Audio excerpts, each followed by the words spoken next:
Well, hello. This is Qumaya Hildeed. How you guys doing?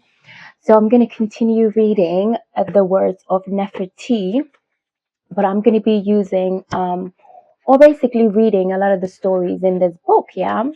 The main story is about the tale of Sanahu, yeah?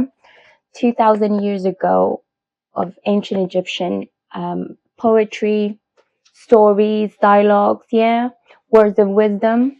So I'm going to be sharing a lot of the stories in this book. But before I do that, let's light a candle.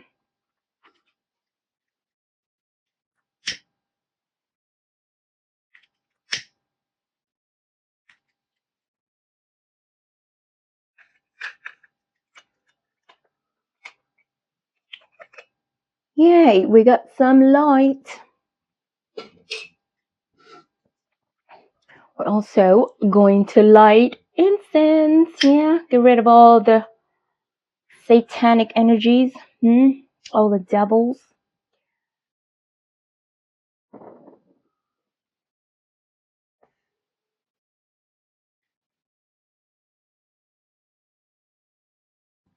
Okay, so let's continue with the story of the words of Nefertiti.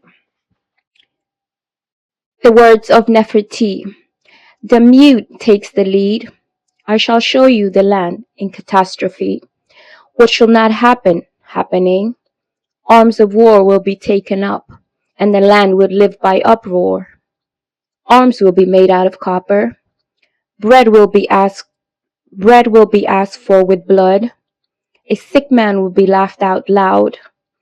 The night will not be spent fasting for death, for a man's heart is concerned only with himself. Mourning will not be done today, for the heart has turned away from it entirely. A man will sit and bow his back while one person is killing another. I shall show you a son as a foe, a brother as an enemy, a man killing his own father. Every mouth is full of I want. All goodness has fled. The land is ruined. Though laws are decreed against it, for destruction is what is done, and loss is what is found, and what is done is what is undone. A man's belongings have been taken from him and given to someone who was an outsider. I shall show you the Lord in sorrow, and the outsider at peace. The man who did nothing, helping himself, and the man who did something in want. With hatred they will give something, only to silence a mouth that speaks.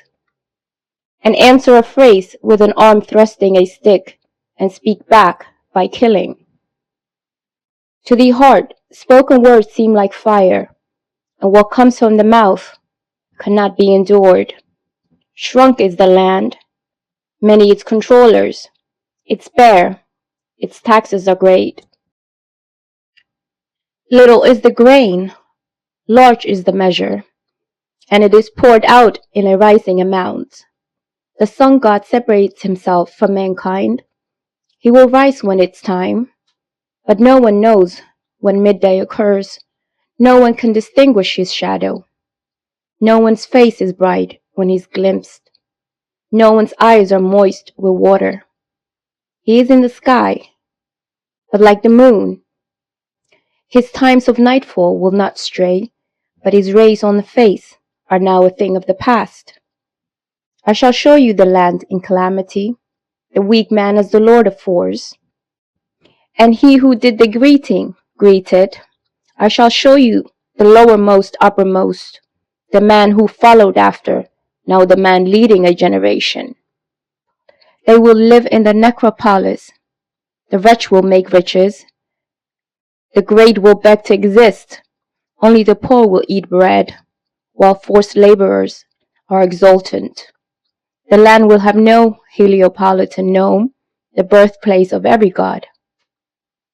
In fact, a king from the south will come, called Ameni.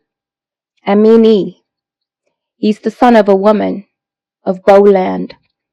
He is a child of southern Egypt. He will take the white crown. He will uplift the red crown.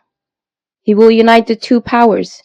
He will appease the two lords with what they wish. With the field in circular, grasped, and the oar in motion. The people of his time will be joyful, and the gentleman will make his name for eternity and all. Those who fall into evil and those who plot rebellion have felt their own speech for fear of him. Asiatics will fall to his slaughtering, and Libyans will fall to his flame. Rebels belong to his rage, and malcontents to his awesomeness. The uraeus which is on his forehead now quietens the malcontents for him, and the walls of the ruler will be built. There will be no letting Asiatics come down to Egypt, so they will ask for water as suppliants do, to let their flock drink. Truth will return to its proper place, with chaos driven outside. He who will witness and who will follow the king will be joyful. The sage will pour an offering of water for me when he sees that what I have said has come about.